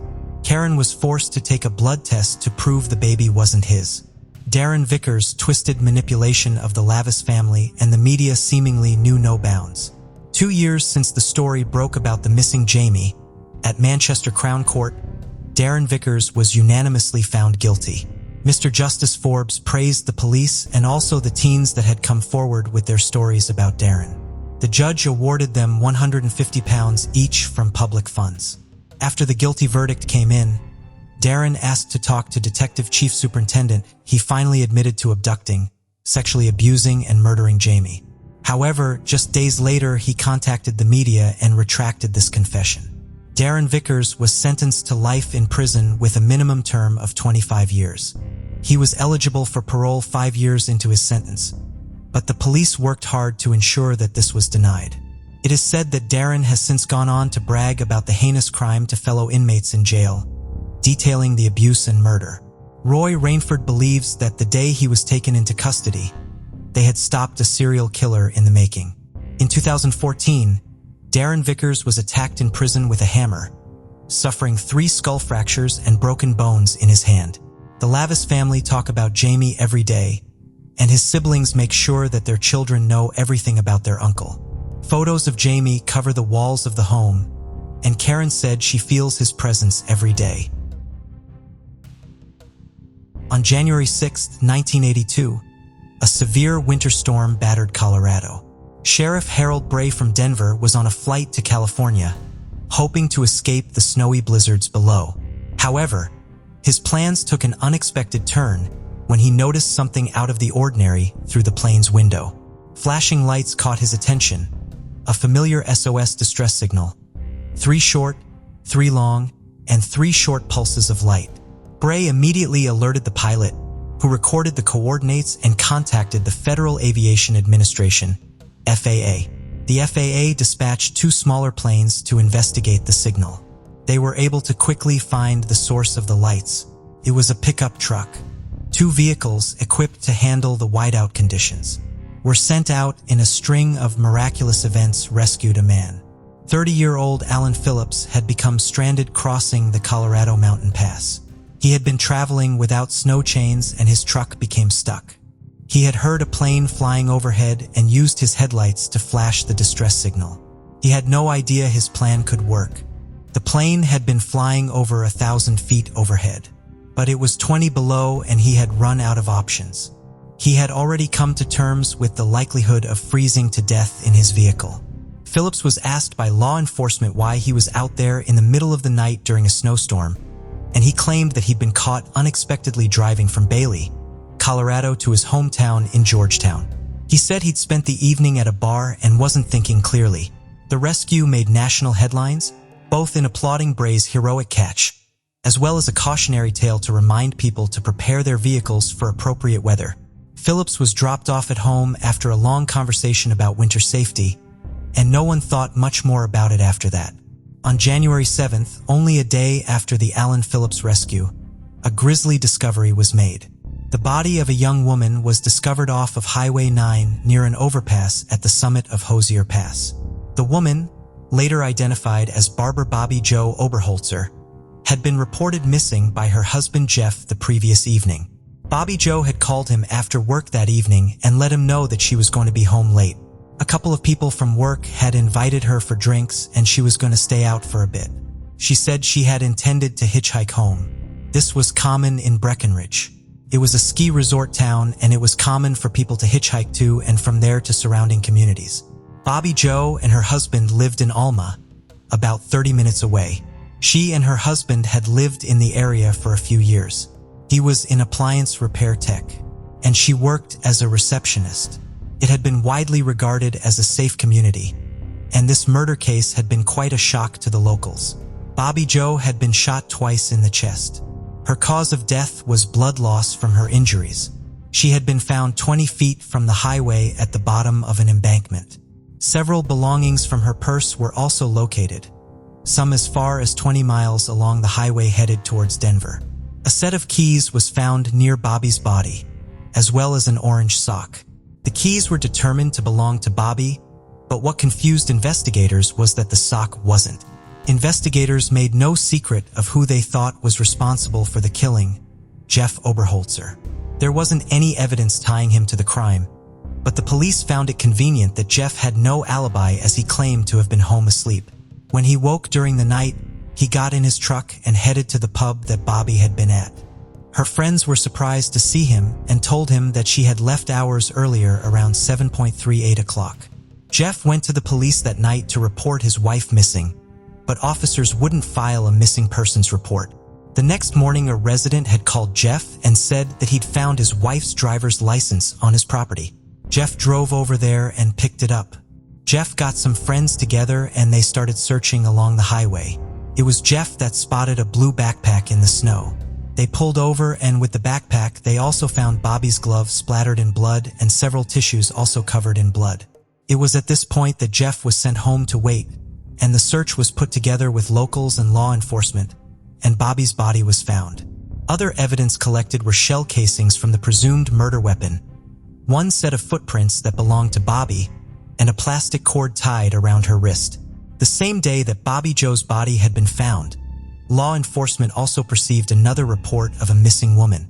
She was a waitress and housekeeper in Frisco, but lived in Blue River, all near Breckenridge. And like Bobby Joe, Annette was also known to hitchhike to and from work most days, and again for this community that was very normal. No additional evidence was found in connection to Annette's disappearance, and unfortunately due to bad weather, it had quickly been determined that if Annette's body was in a remote area like Bobby Joe's had been, it would be very difficult to recover after heavy snowfalls. Jeff was interviewed multiple times.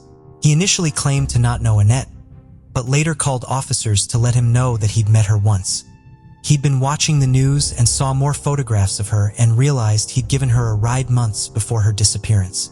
Officers had asked Jeff to take a polygraph test, which he consented to and pass. He had always maintained his innocence as well as annoyance with law enforcement's insistence that he had something to do with his wife's murder. 6 months after Annette's disappearance, her body was located on July 6, 1982. She was found in a rural area in Park County, 20 miles from where she was last seen. She had been shot once in the back and had also died from blood loss from a gunshot wound. Annette had been sexually assaulted, and it appeared that she may have been redressed by her killer or been forced to redress quickly as her clothing was in disarray, noticeably missing an orange sock. Officers put together a framework of what they believed had happened on January 6th. They estimated that Annette had been picked up first, around 5 p.m. The suspect drove her to a remote area, sexually assaulted her, and Annette had escaped the vehicle. Her killer had shot her once in the back and left her to die. The man then went back to Breckenridge, where he found a second victim, Bobby Joe, and abducted her. Bobby Joe had not been assaulted, and she had been shot in the chest twice, which led investigators to believe that Bobby Joe may have been trying to reason with her attacker. Jeff said that Bobby would never have accepted a ride from a stranger. He had always believed it was someone from the area that she knew that had committed these murders. Officers had always believed both murders were committed by the same man. Jeff was cleared years later by DNA evidence.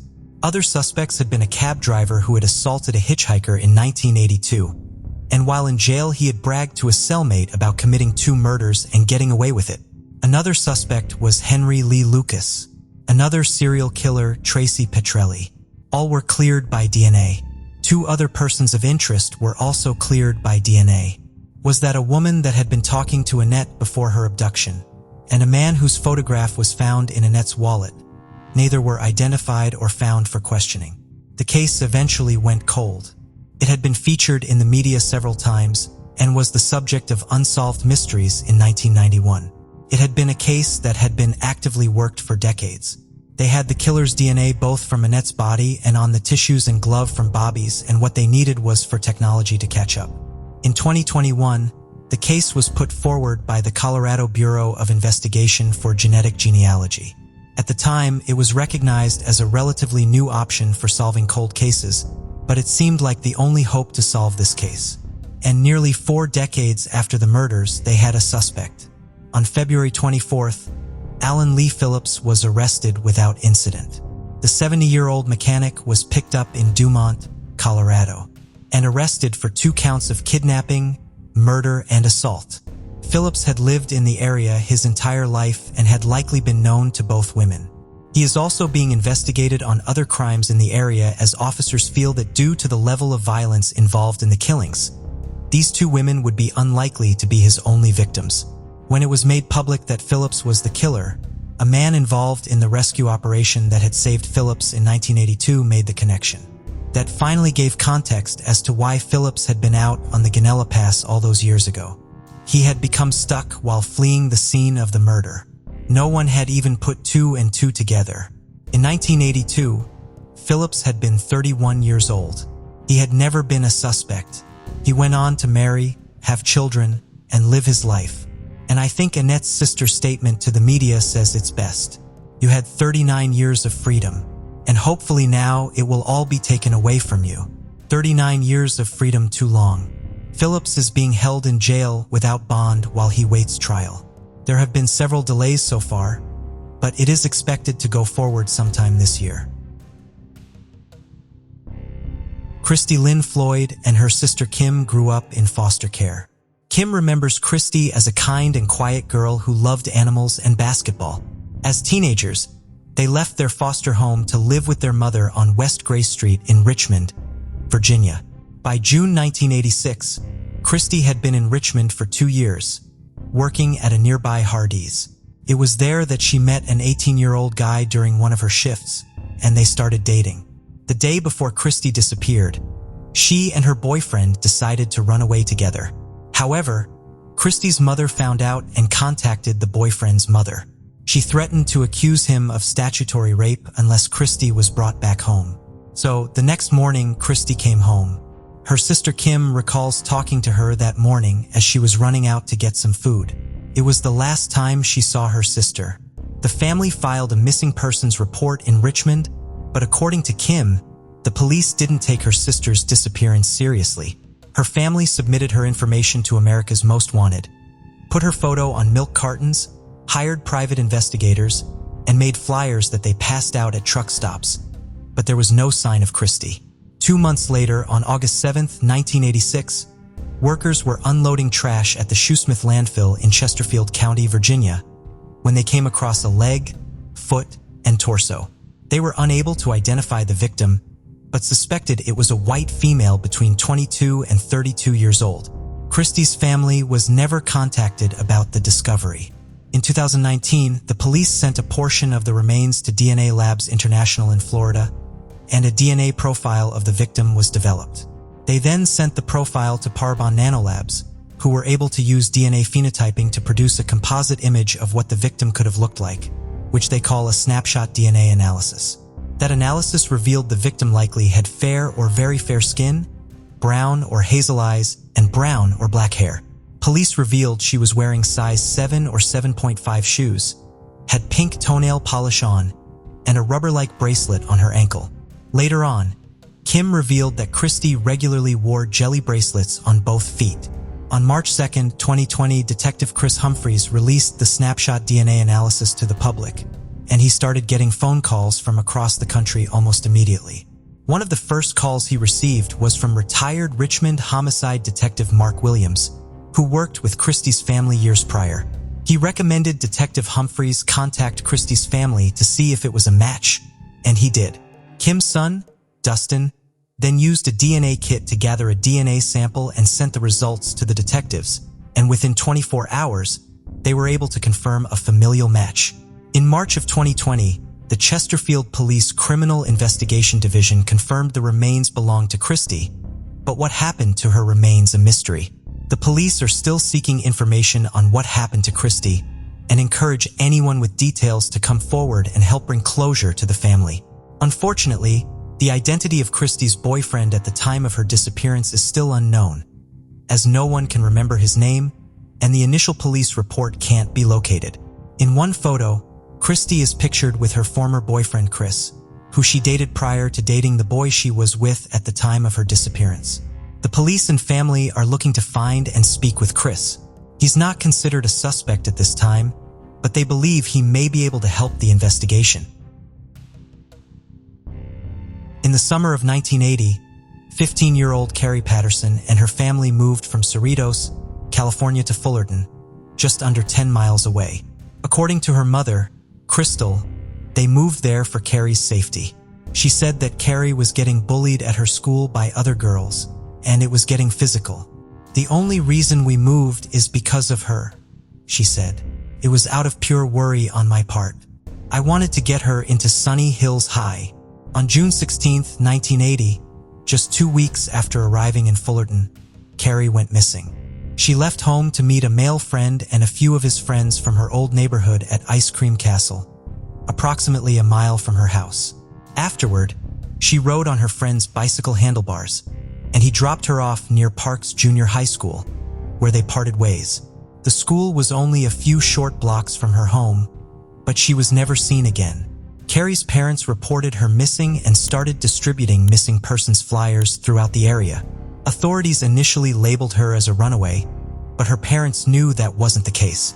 In the weeks following, police sifted through various reports of people claiming they saw or talked to Carrie after her disappearance, but they were all deemed false. 6 months later, on December 27, 1980, the upper portion of a skull and 2 arm bones were found by an oil worker in a field near Tunner Canyon and the 57 freeway in Brea, 12 miles from where Carrie was last seen. Her mother, Crystal, read about the discovery in the local newspaper and kept the clipping in her wallet for weeks before finally reaching out to see if it was Carrie. Soon after, investigators were able to match the skull to Carrie using dental records. The police examined Carrie's case in 1980, 1981, 1994, 2011, and 2014, but haven't been able to establish any strong leads. Bob Taft, the Orange County Sheriff's Department cold case detective, said the boys Carrie was with on the day she disappeared were the last people to see her alive, but are not suspects. In 1994, convicted killer David Campbell claimed he murdered a man named William Raber because he suspected Raber killed Carrie. But police believe this was a lie and that Campbell was able to construct the story because he stayed up to date on the news around the case. In December of 2019, a woman read an article about the case in the Orange County Register and reached out to the police in January 2020. She lived in the same area as Carrie and said she remembers seeing a suspicious person on her street the day Carrie went missing. According to the woman, the man stood out so strongly that she could still vividly remember what he looked like. They developed a sketch based on her description and have released it to the public, hoping to identify and speak with this person of interest. In December of 2021, the Orange County Sheriff's Department put out a story on Carrie's case and soon after received a tip that said, "You need to check out the case of Wendy Osborne." In 1987, 14-year-old Wendy was kidnapped while walking to school in Placentia, California. Her body was later found in Carbon Canyon. DNA collected from her remains led police to a man named Raymond Bartlett, who was already in prison for an unrelated kidnapping and rape case. Bartlett was convicted of Wendy's murder and died in prison at the age of 45. A formal connection between Bartlett and Carrie's case has not been made. Carrie's case remains unsolved. Anyone with information is encouraged to contact investigator Bob Taft or provide an anonymous tip to the Orange County Crime Stoppers. In November of 1989, Juanita Jones was on the cusp of a new and exciting venture. The 32-year-old had just put in her 2 weeks' notice at the Circle K convenience store, where she worked, and she was going to open a restaurant. It was a long time coming for the Houghton, Louisiana resident. She'd always had a passion for cooking and had been working 2 jobs to save enough money to open her restaurant, Down Home Barbecue. But on November 13, 1989, that dream was tragically cut short. Around 10:30 p.m., a customer walked into the Circle K at the corner of Bodcow Station Road and Highway 80 to find Juanita behind the counter suffering from a gunshot wound to the head. The customer immediately called the police and Juanita was taken to Bossier Medical Hospital, where she passed away 5 days later. According to the Bossier Parish Sheriff's Office, it appeared Juanita was shot during a robbery as the cash register was open and money was missing. With no cameras on the premises and no witnesses to the crime, police had little to go on. Unfortunately, the leads they did receive weren't consistent and didn't have the information or evidence needed to make an arrest. Juanita's family believes the shooter was familiar with Juanita and knew her schedule.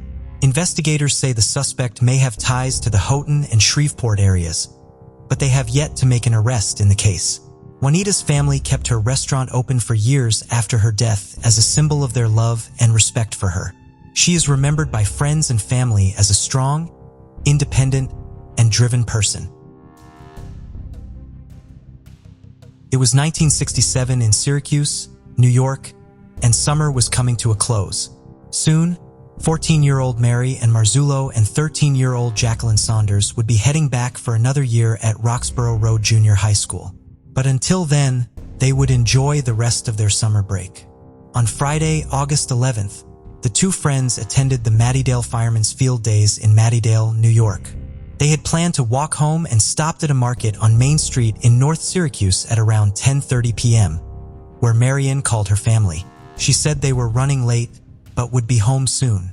They were last seen walking northbound on Brewerton Road between 10:45 and 11 p.m. When they didn't return home by the agreed-upon time, their family started searching for them. Early the next morning, they reported the girls missing. Around noon the next day, a fisherman and his two sons found the girls' bodies in a marshy field along the Chittenango Creek in the town of Cicero, New York, northeast of Syracuse. Their hands had been tied behind their backs with rope, and an autopsy revealed they'd been strangled to death. Police suspect the girls may have accepted a ride home on their walk, and that they'd been driven to the area where their bodies were found. A witness contacted the police and reported that they saw the girls in a car that day and provided a description of the vehicle, but the case went cold. A similar crime occurred in July of 1966, when the bodies of two suburban Rochester girls were found on a deserted lane. The victims were George and Formicola, 14, and Kathy Bernhard, 16. They'd gone missing after not returning home from an afternoon swim, and their bodies were found a month later. Their murders were never solved, and no official connection has been made between the two cases. At the time of Jacqueline and Marian's murders, District Attorney Frank Galtieri said he expected to make an arrest within a few days. Police have since received and reviewed several leads, but the case remains unsolved more than 50 years later. Still, New York State Trooper Jack Teller believes there's hope in solving the case, so long as they keep it in the public eye. Vince Wesselman was a veteran of the United States Army. Even after leaving the Army, he remained dedicated to serving others. While he was employed by a stove company and later a formal wear shop, he was most well known for the work he did on a volunteer basis. He used a week of his vacation time every year to volunteer at a Catholic retreat camp, and he was a longtime volunteer with Habitat for Humanity. He loved to garden and donated the produce he grew to a local food bank. Vince was not married and had no children of his own, but was dedicated to his large family. He had 11 siblings and numerous nieces and nephews. When he built himself a house in Breeze, Illinois in the mid-1960s, he had his parents, as well as several of his younger siblings, move in with him. He took care of his parents until their deaths. In 2011, 75-year-old Vince finally retired. He was just a few weeks into his retirement when Holy Week began. As a devout Catholic and an active member of St. Augustine Church, Vince had plans to attend church on the several days leading up to Easter Sunday. He spent most of Holy Thursday, April 21st, tearing out flooring in his house that needed to be replaced with his brother, Jerry. The last known sighting of Vince was at 5 o'clock that evening, when a neighbor saw him walking down North 1st Street in front of the Breeze Green Company. Vince liked to stay active, walking or biking every day. Part of his daily routine was also walking down to the post office to buy a newspaper. It is believed that this is what he was doing when he was seen by his neighbor. He has not been seen since. Because Vince was close with his family, they knew that something was wrong when they could not get a hold of him to discuss their plans for Easter. On Saturday morning, two of his sisters went over to his house to check on him. His church clothes were laid out on the bed, waiting to be worn for one of the Holy Week services. Vince's car, bike, wallet, and keys were all inside the home, which showed no signs of forced entry or a robbery. The only thing missing was their brother. The community that Vince had given so much to now came together to try to help him. Members of the community went door to door, asking for information and searching small buildings. Others took their boats out on area bodies of water to search. 2 search and rescue teams, a small aircraft, and nearly every fire department in Clinton County were a part of the search for Vince. A pond was drained, and firefighters pumped water out of an old cellar at the grain company. Neither Vince nor any clues indicating what may have become of him were found, despite the massive effort. In July of 2018, Vince was declared legally dead, and his family held a memorial mass for him. They have not given up hope of finding answers, however. A $10,000 reward is still being offered for information in Vince's case.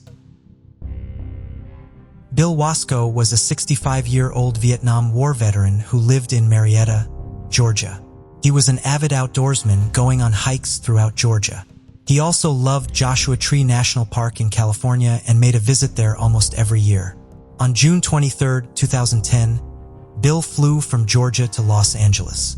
He rented a car at the airport and drove to Rancho Mirage, where he would be staying in a vacant condo that belonged to a friend.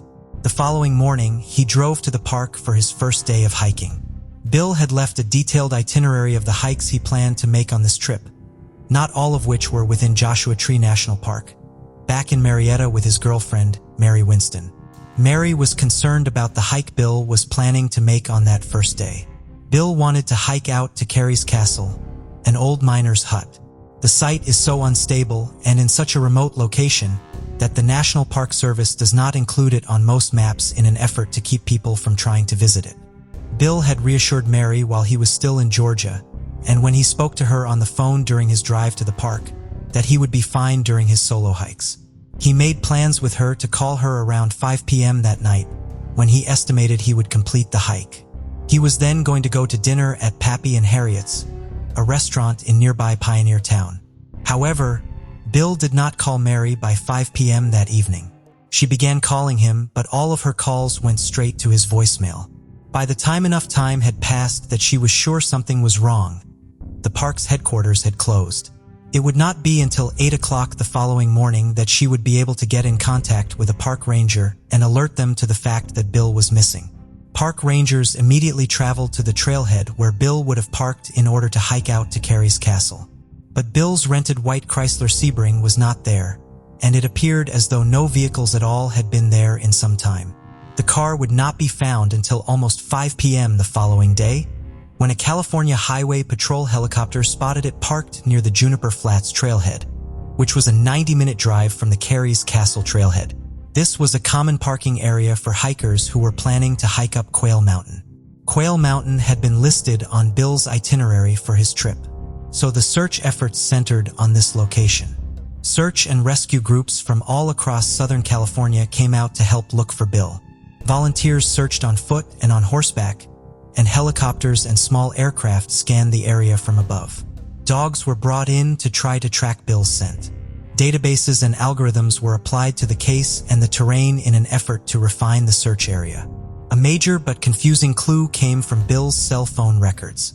At 6:50 a.m. on June 27th, 3 days after Bill went missing, his phone pinged off of a rise in cell tower just outside of the park.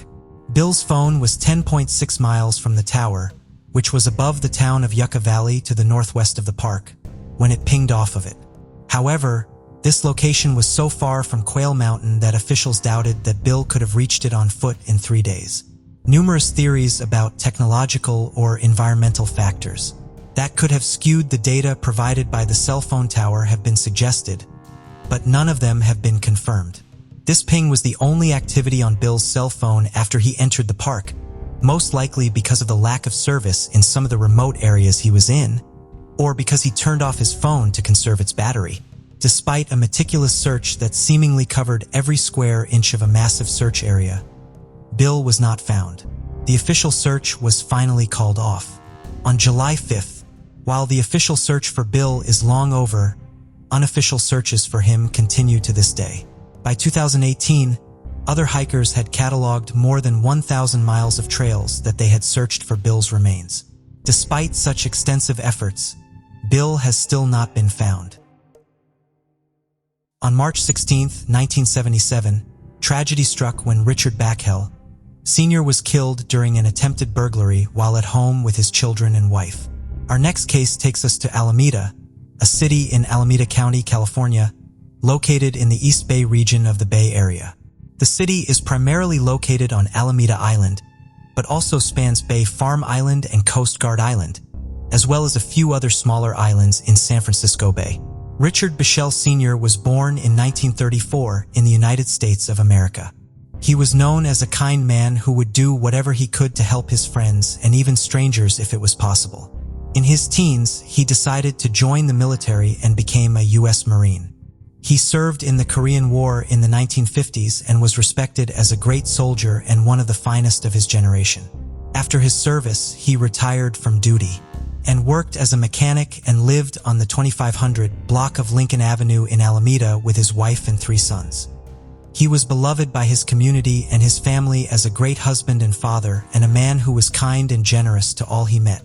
However, while life seemed to be going well for the Bichelle family in 1977, disaster was just around the corner. In the early hours of the morning of March 16, 1977, there was a break-in and a tip to burglary at the Bichelle home. The thief was unable to escape unnoticed and was chased out of the house by a then 43-year-old Richard and his 17-year-old son. Richard Bichelle Jr., the father and son, chased the intruder onto the street, and as they pursued the thief, the younger Richard fell behind, unable to keep up with his father and the burglar. By the time he caught up with his father, he found him lying on the ground, and the burglar was nowhere to be seen. Richard Jr. found his father in a pool of blood with multiple stab wounds. In a haze, he ran back to the house and called the police and an ambulance. Richard Sr. was rushed to the hospital, but sadly it was too late, and he succumbed to his injuries a few hours later. His family was devastated by these events and were desperate for his killer to be brought to justice. At the time, investigators determined the victim, Richard Bichelle Sr., was stabbed a total of 10 times after confronting an individual who had attempted to burglarize his home, and the motive for the murder was chalked up to a burglary gone wrong. With this motive in mind, investigators looked at a number of possible suspects, including individuals with a past record of burglary, who had been convicted earlier. At the time, the investigation identified Richard Curly Bernard as a possible suspect and even searched his home, where they found a blood-stained jacket after the murder. However, due to limitations in DNA technology, charges could not be filed, and this piece of evidence was locked away in storage in the hopes that it could be used when technology advanced. With a lack of other leads, the investigators eventually hit a dead end, and the case turned cold. Over 4 decades went by, and in 2021, the Alameda Police Department quietly established a cold case unit. It was composed of a small team of retired Alameda police officers and 2 sergeants who were still active on the force. The unit is led by retired Detective Lorenzo Graham. Bichelle Jr. had asked that his father's case be reopened 23 years prior to this in the late 1990s. But at the time, the police force was reluctant to do so, as they were unsure whether the technological resources required to solve this case were available. However, once the cold case unit was started in 2021, the Richard Bichelle murder was one of the first cases they chose to reopen, due to the fact that they had a great deal of evidence from the case stored away. They began by submitting the bloody jacket confiscated from the suspect Bernard's home, as well as other pieces of evidence, to the Serological Research Institute, a non-profit California corporation that provides a broad spectrum of biological testing services. When the blood on the jacket was tested, it came back as a positive match to Richard Bichelle. Senior APD had questioned Bernard shortly after the murder, but the technology at the time did not give them the ability to determine whose blood it was. But that had now changed with the advancement in technology, said the lead detective Lorenzo Graham. With this positive match, along with circumstantial evidence, the detectives had found it was finally proved that Richard Curly Bernard was the killer of Richard Bichelle Sr. all those years ago. The detectives immediately began to look for Bernard, hoping to charge and arrest him for the murder. But they were left disappointed. They found out that Bernard was a career criminal who was arrested and convicted for a series of Alameda burglaries and 2 non-sexual assaults in the 1970s. Bernard was also alleged to have committed more than 100 burglaries. He was imprisoned in 1977 after being convicted for a number of burglaries and the 2 counts of sexual assaults, but was released from jail in 1983. Upon his release, Bernard was paroled to the state of Texas. They found that in 1989, Bernard was killed in an act of carrying out another crime. Though justice could not be served to the criminal, the Alameda Police Department announced at a press conference on March 22, 2022, that the department had finally solved the 45-year murder investigation. While Bernard is deceased and therefore cannot face his day in court, We have given the opportunity to provide answers to the Bichelle family, said Lorenzo Graham. At the press conference at the Alameda Free Library, Richard Bichelle Jr., who was with his father all those years ago on the fateful night of the robbery, was also present at the press conference. It's been a long, hard road, but I'm glad we have a final resolution to this. On behalf of my family, my late mother, my 2 younger brothers, I'd like to just say thank you to everyone, Bichelle Jr. said. I don't know if there's any real closure, you know? It doesn't change a whole lot, but we are glad we do have a final positive ID, and we can go from there. Though it is truly sad that justice could not be served to Bichelle Sr.'s murderer, we hope that his family and friends can find solace and some form of closure in knowing who was responsible for his untimely and tragic death. Demakia Finitzi served in the United States Army for 5 years. In 2007, the 26-year-old mother of 3 was living in Verona, Mississippi. She was going to school to get her degree in criminal justice and was working as a security guard at the Fillmore Center, an alternative school in Tupelo, Mississippi. The Fillmore Center would be the location of the last known sighting of Demakia. On October 12th, she dropped a friend off at the center in her red Pontiac Grand Am. Later that day, she failed to pick up her children from her sister's home, and her sister reported her missing to the Verona Police Department. Demakia's vehicle was eventually found at the Warfield apartment complex on Jackson Street in Tupelo.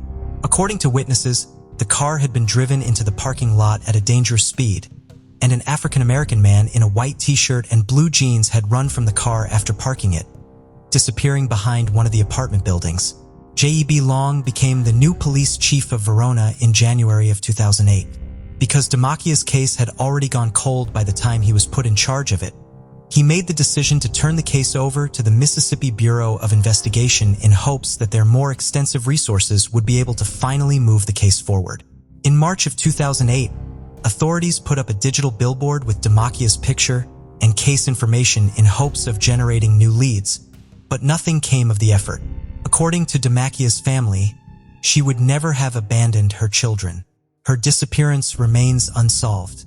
Thank you for joining us on this journey into the depths of unsolved mysteries. Cold cases not only challenge our understanding of the past, but also ignite our curiosity and determination for answers. Remember to subscribe to stay updated on our latest investigations. And if you have any information regarding the cases we've covered, don't hesitate to reach out. Together, we can shed light on the shadows of the past and bring closure to those who seek it. Until next time, stay vigilant, stay curious, and never stop seeking the truth.